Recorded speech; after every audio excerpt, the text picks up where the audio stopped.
Hi, everyone. This is Emily and Rebecca here. Congratulations, you've made it to step 5. So we are going to be talking about social justice in education. So we have a quote here from Nelson Mandela. Education is the most powerful weapon which you can use to change the world. So together we're going to try to figure out ways that we can change our education system in our classrooms and hopefully the world. So we have a question for all of you out there. So now that you've kind of learned more about social justice as a whole, we want to ask you, what do you think social justice might look like in education? It doesn't have to be fully formed, huge ideas. It could just be thoughts you have. So we want to go ahead and ask you to pause this video, take a moment to write down your ideas and thoughts, and then you can unpause and come back when you're ready.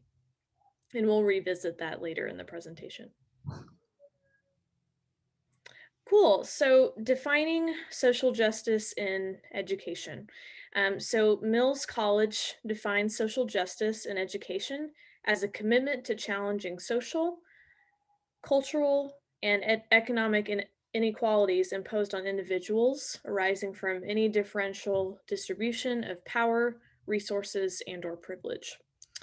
So if we take a look at that verbiage there, this is a commitment, and it's commitment to action. So first, we do want to recognize and acknowledge, but we want to move past that into challenge, into change. So with this in mind, we can view social justice in education as a demand for equity and a desire and push to grow through diversity. So we're taking it a step further. So with that in mind, social justice in education does seek to provide equitable, safe, and inclusive educational experiences. And with that, that gives opportunities for students to develop a stronger sense of what's just and values that lead to careers and lifestyles that support their communities. So incorporating that idea of self into community.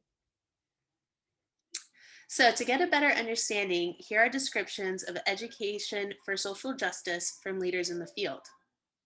Leanne Bell identifies it as both a process and a goal, with the ultimate aim being full and equal participation of all groups in a society that is mutually shaped to meet their needs.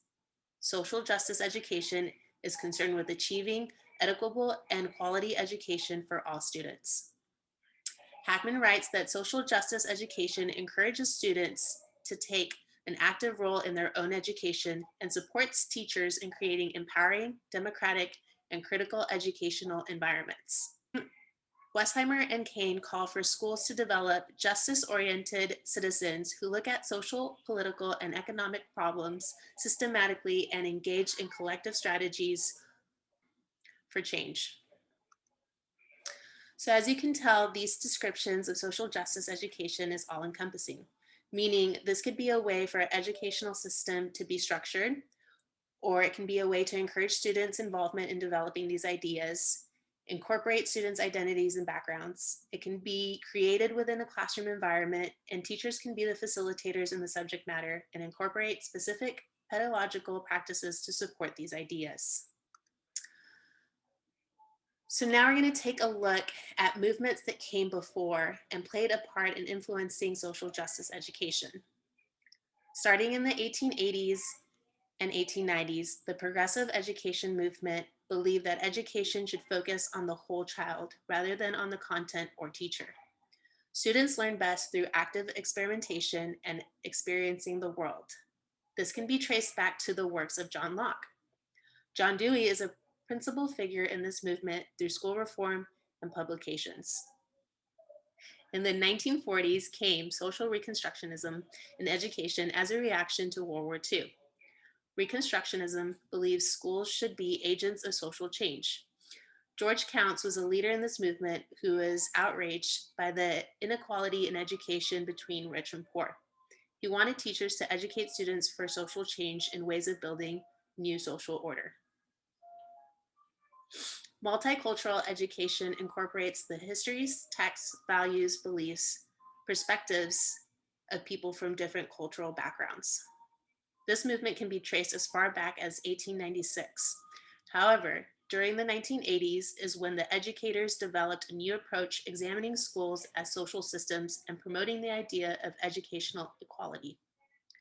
The emphasis is on creating a shared community that maintains the integrity of various groups and involves general education and experiences for all students. Founded by Paulo Freire, critical pedagogy's goals is to emancipate the oppressed through critical consciousness.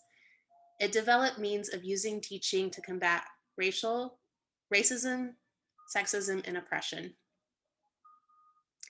This leads us to social justice education. This movement came to the forefront in the mid 1960s during the civil rights movement. It's based on the writings of Fanon, Freire, and Young, among others. It arose from the Black Power, New Left, and women's liberation movements of the late 1960s, early 1970s. Good multicultural education asks students to critically examine social practices, reflect on what they learn, and put that learning into action. Therefore, it is believed that this type of critical multicultural education is social justice. So here we have the influential figures. Most of them were discussed in the slide prior to this. John Locke is known as the father of liberalism and came up with theory of mind. John Dewey had ideas of democracy and social reform in education and is known for the progressive education movement. George Counts was also in the progressive education movement, but was known for the social reconstructionism in education and influenced critical pedagogy. Frantz Fanon was a political philosopher, post-colonial studies, and critical theorist who influenced Paulo Freire, who's the father of critical pedagogy and the author of Pedagogy of the Oppressed. Leanne Bell is a social justice educator and the author of Theoretical Foundations for Social Justice Education. Leanne Bell is one of the many in the field today, but I wanted to highlight her since we're using her social justice definition and using her theories throughout this presentation.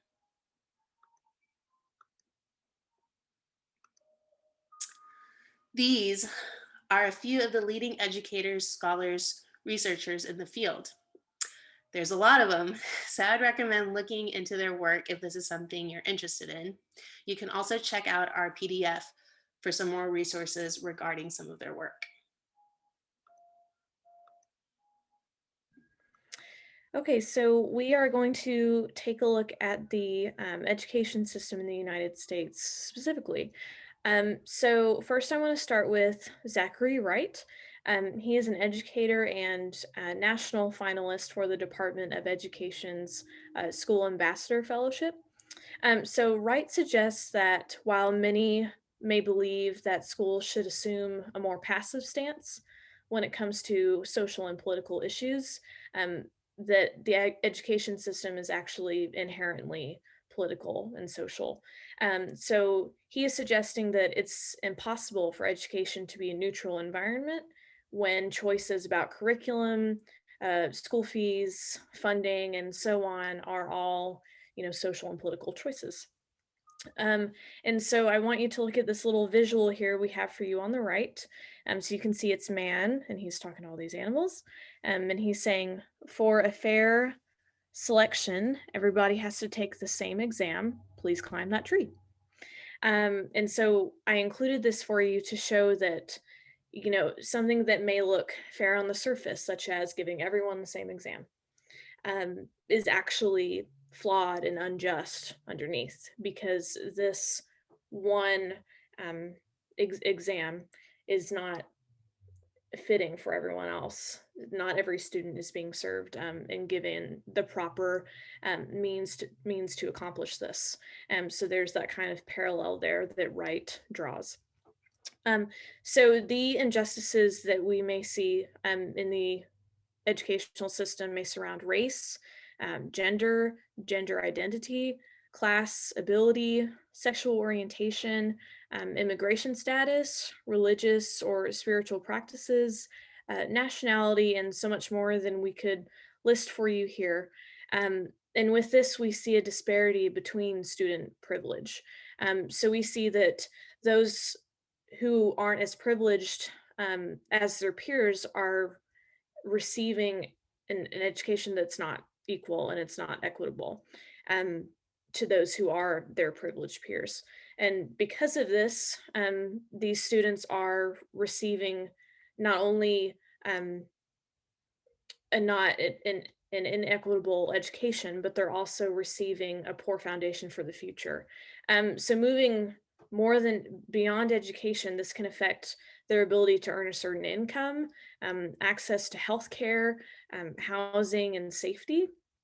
And this illustrates that a negligent education system can impact not only the students when they're in school, but into their lives and also the society at large, economically, culturally, socially, in just so many ways. Um, so, taking a look at all of this, we can see that there um, are some social injustices going on. So, the question is, in what areas of education can we transform our thinking and reshape our actions to challenge this? Um, so, we're going to look at education as a force for social justice.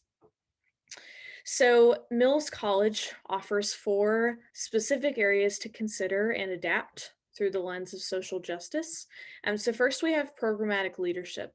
In this sense, we're speaking to almost a chain reaction through leadership.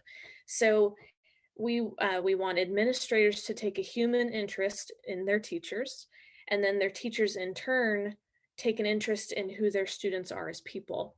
Um, so rather than just numbers or you know learn objects of learning or objects of working, um, we are taking a human interest and these are people, and this leads to a curriculum that embraces students, their backgrounds, and their lived experiences.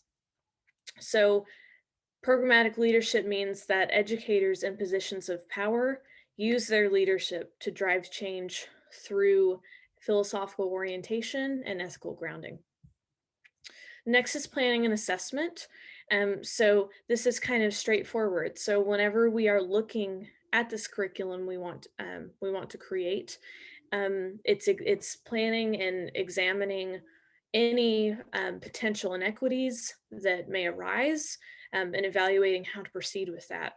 So is this, like in that visual we showed you, is this one exam really serving all of my students? Is this giving all of them their best chance? And so that's also speaking to planning and assessing the effectiveness of your inclusive learning environment that we're trying to push for. So our third is management and supervision. So this is speaking to educational leaders, um, ensuring that whatever they're over, so maybe this is a school district or a school board, um, ensuring that their institutions, programs, faculty, and staff are purposefully pushing to make changes. So it's more than just a box to be checked or a line in your bylaws to make sure you're kind of ready to go. It's a mindset and it's action. So we're moving past words, which are great, but we're moving past that to make this push. And then fourth, we have socio-political relations.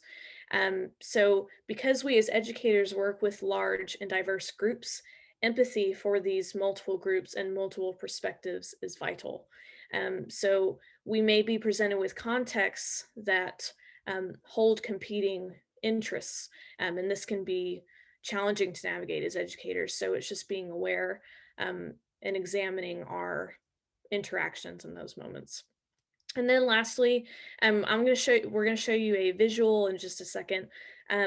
But this is all speaking to social justice and in education and adopting anti-racist, anti-biased, culturally responsive, inclusive, and equitable cultural, pedagogical, and curricular practices. That is a lot of words. So we're going to show you the visual. I encourage you to go back or pause and read this, but it has visual and words. So we just wanted to show you this. This provides identifying what each of these words mean. but it also visually shows you that in the center of socially and racially just education, we have all of these aspects going on. So again, I encourage you to pause or come back and read this. All right, so Emily already started diving into this, but I want us to think of social justice education as being an umbrella.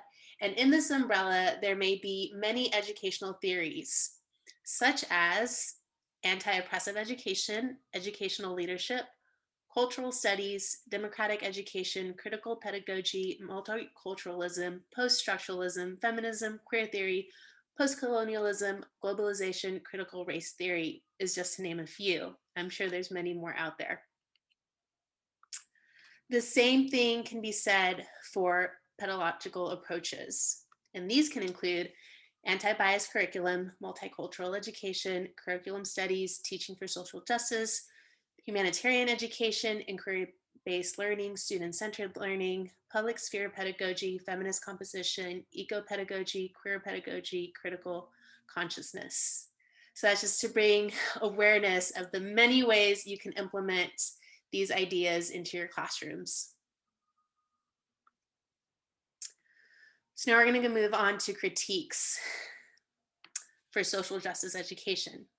The term social justice can be loosely defined within the educational system, therefore losing its meaning, and oftentimes is used without meaning, meaning people will put it in their mission statements just because, right, they're supposed to. But because of that, because they don't truly define it, it loses its meaning, and then no one knows what they're doing within that system. Another critique is that the term can be controversial, ambiguous, and ideologically weighted. It is also increasingly seen as superfluous, complicating, and even threatening by some policymakers and pressure groups who increasingly see any curriculum not tied to basic literacy or numeracy as disposable and inappropriate.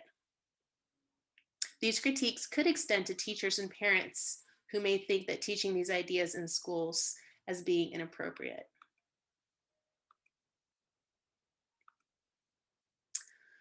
But aside from the critiques, social justice education is challenging problematic growth of conservative, neoliberal, and unjust movements in education. So they're trying to fight those things in the educational system.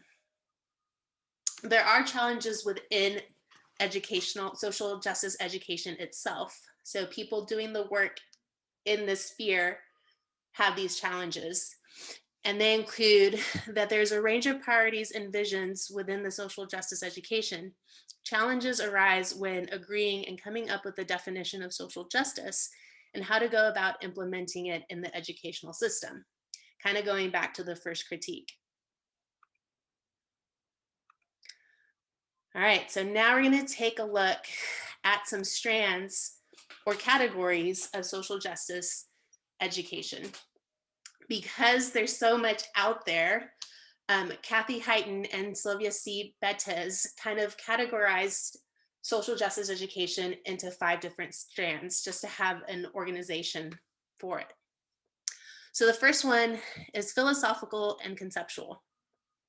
This includes defining terms, making distinctions, offering categories, grounding claims, and tracing their implications. This helps us get greater clarity about our assumptions, terms, and visions. So this is kind of like the foundation where all the theories and conceptual ideas are. And then after reading, you can go out and implement. A lot of the times this in the classroom can look like reading an article, reading educational journals in social justice, and maybe having your students analyzing those concepts and theories, or having a deep class discussion about them. Some critiques about this strand is that the abstract language of philosophy is often alienating and seemingly of little relevance to everyday concerns of most educational practitioners. So some of it might be just too much. Typically, when we teach about social justice, our students are least drawn to this kind. So the next strand is practical. This would be what social justice practice in education would look like.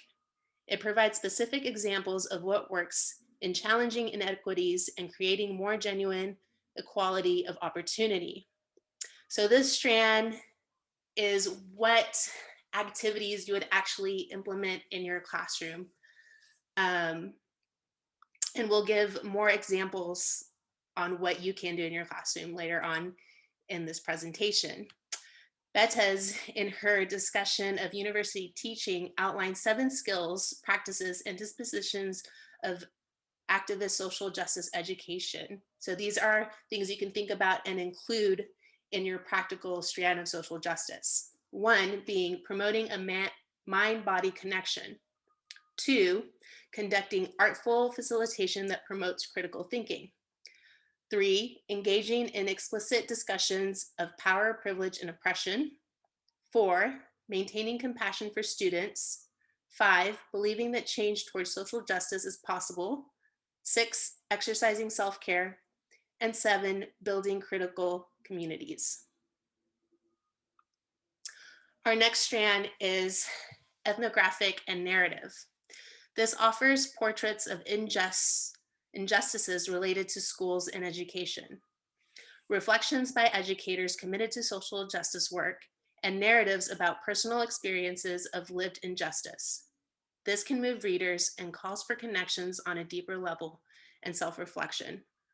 In addition to ethnographics, there's a variety of other types of reflective, autobiographical, and narrative works to address social justice issues, both in and out of schools. Often this work provides lenses into how injustices play out in people's everyday lives, and thus they provide more personalized invitations into considering what it means to ground educational commitments in social justice. So the way you would see this in the classroom is you can bring in a guest speaker who can speak on their lived experience in unjust situations. You can view a documentary in the class that highlights injustices in our society. And you can also, as an educator, express your own narrative, your own story, if that's something you feel comfortable doing and is appropriate to do in the setting that you're in. A criticism of this strand is that oftentimes it can be difficult to hear these stories, but it does put a human face on the issue. Our next one is theoretically specific. This came about in the leftist and or radical movements within academia. These are specializations starting with intercultural movements in the 1920s and 30s. It includes theories such as multiculturalism, critical pedagogy, critical studies. So this is more like a narrow lens of what you want to talk about. Like stated before, it can be feminist theory, queer theory, anything that specifically highlights one type of theory within social justice education. An issue with this is that if you're only talking through one lens and not discussing how they intersect or overlap, it can be problematic because you're just getting one point of view. Another criticism is that it can be too theoretically dense and abstract, that it alienates the very people it's trying to help empower. So kind of like the first one, how it's philosophical, this one has the same issues. Our last one is democratically grounded. The biggest strength is that it's a holistic vision of justice as fundamental component of democratic citizenship. Educators coming to social justice from this perspective situate their thinking about justice in connection to considering the fundamental purpose of education in a democratic society. They claim that among its primary purposes, education should help promote the knowledge and skills needed to be a thoughtful citizenship. So in this strand, it's believed that because we live in a democratic society, we should be building citizens that support each other in that society, therefore reinforcing the democratic system. A criticism about this, though, is that it can be too idealistic and does not reflect our democracy as it is today. It can be exclusionary, it can be an exclusionary concept. Actions taken in the name of democracy can be imperialistic, colonizing, self-righteous, and arrogant. So now that we went over those strands, is just a way to organize them in their little sections. Now you can see how you can implement each one in your classroom and create classrooms for social justice. This can look like teaching your students about making positive change in the world by connecting with them, discussing real world problems and multiple perspectives, creating classroom community, and including authentic assessment. Okay, so now we are shifting, Rebecca kind of started it. We're now shifting from the larger education system to more of the smaller classroom. So we're now narrowing our focus, and we're looking to teachers and ways we can accomplish these things. So first, thinking of ourselves as educators as to kind of get prepared for these things, practices that teachers may um, adapt or adopt, excuse me, is professional development, workshops, conferences, outside research, even some self-reflection. Um, and all of this also serves a purpose to find, examine, and question potential biases. And even ones that um, educators may not know that they have. So really, this is an ongoing learning for teachers. So there's never a point where um, that kind of stops. It's a continuous, up to date taking in of information, examining, questioning, and then moving forward. Um, so that means that in our classroom, we want to model inclusive and respectful communication. Um, so in our research, we found these next three things. First, sharing as the norm. So we, as educators, want to set the standard for students to speak up and share about themselves in the classroom. So if we tell our own stories, that encourages our students to tell theirs. And by establishing this sharing as the norm, it allows students to feel safe, voicing their identities while also receiving and welcoming the identities of their peers in the classroom. In terms of listening with intention, we ask ourselves, are students really hearing each other? Are they remembering what their peers are sharing, or is it just kind of going like this?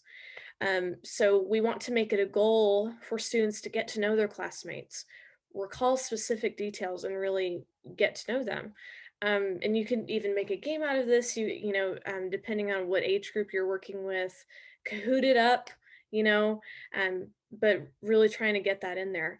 And listening with intention, there is an issue we may encounter in the classroom, which is selective hearing, especially when discussing more difficult or tense topics. So we can take these moments as opportunities to teach students how to deal with these conversations, and not to shy away from them. So we're teaching them to pause, to listen, to reflect, and then engage with what they're hearing instead of just engaging right away. So that kind of relates to respectful curiosity. So we're teaching students how to follow up and ask clarifying questions while still honoring and respecting cultural differences and varied experiences. So this in your classroom may look like providing students with um, up and when asking questions. So this may be, could you pronounce your name again for us? Or what was it like growing up in blank town, country, community, etc. Even saying things like, I don't know much about that. Could you tell me more? These things can help facilitate productive conversations. And students can also interact non-verbally while others are speaking and not interrupting. This may be using any hand signals or maybe jotting down questions that they want to ask later. Or even if you're in an online format like you are right now, using the chat and reaction options in Zoom. So we do want to note here just kind of how we related in the first bullet point that there's an ongoing sense of learning. There is no finish line in terms of social justice and education. So this is an ongoing, evolving practice. So we have this visual for you that kind of summarizes everything we've been talking about. So we're going to start in that center yellow circle. And this says educators interrogate their own knowledge, biases, and beliefs. So we're examining our perspectives. Why do I think this way? What is influencing me to think this way? How am I influencing others to think? So it's really examining where you are. And then I call these my little pie slices as we move into kind of a little bigger layer. So in our classrooms, we think about relationships and climate. We want these things to be deep, collaborative, and equitable across difference, regardless of who or what or where or when, all of that. And we have behavior and discipline, and we want these things to be restorative, conscious, and non-discriminatory.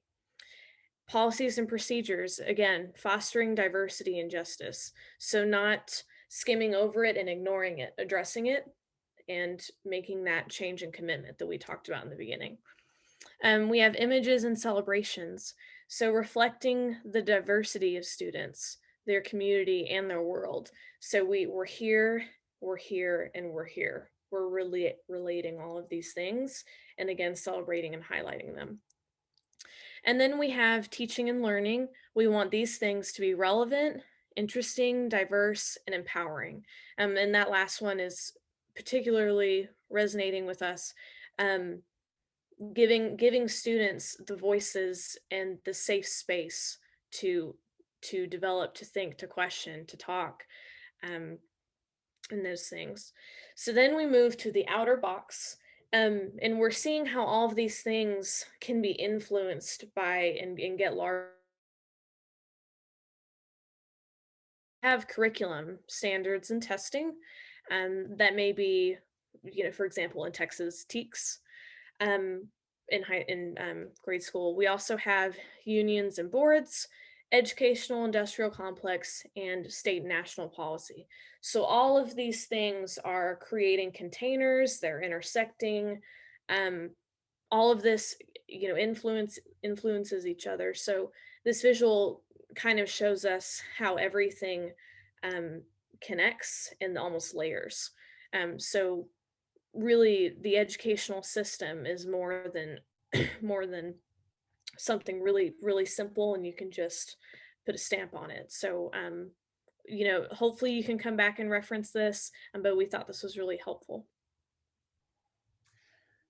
All right, y'all. So now we're going to ask you to look back on what you first wrote about social justice and what it might look like in education. Has this changed for you in any way? If so, how and why? So just take a minute. You can pause the video if you need to, reflect back, write it down if you want. Um, but we're just wanting to know if anything has changed after our presentation, and just let us know if it has. You might see this later in our discussion board. We have here for you guys an activity of self-reflection. So these are some questions you can go through on your own time and reflect back on how you might feel about them now after going through this whole presentation. Feel free to write down your answers. You can journal, you can draw, you can doodle, you can even embody whatever you might be feeling after reading these questions. But this is just a good way to see for yourself where you're at. Kind of like what Emily was talking about in the center circle. It starts with you and your reflection. So this is a great activity to do that. And lastly, we have our teacher resources. You will also see this on our PDF page, but we wanted to put it here so we're highlighting specifically for social justice education broadly. You will find in these links lesson plans that you can use, activities that you can use, articles, and this is really what is happening right now in the classroom across the country. So these are great resources we thought were valuable, and you might want to use them if you need. Yeah, I think that is a wrap. Congratulations for completing section 5 of this presentation. Please scroll down to section 6 And we hope you learned something. We did, I know that, and we'll see you later.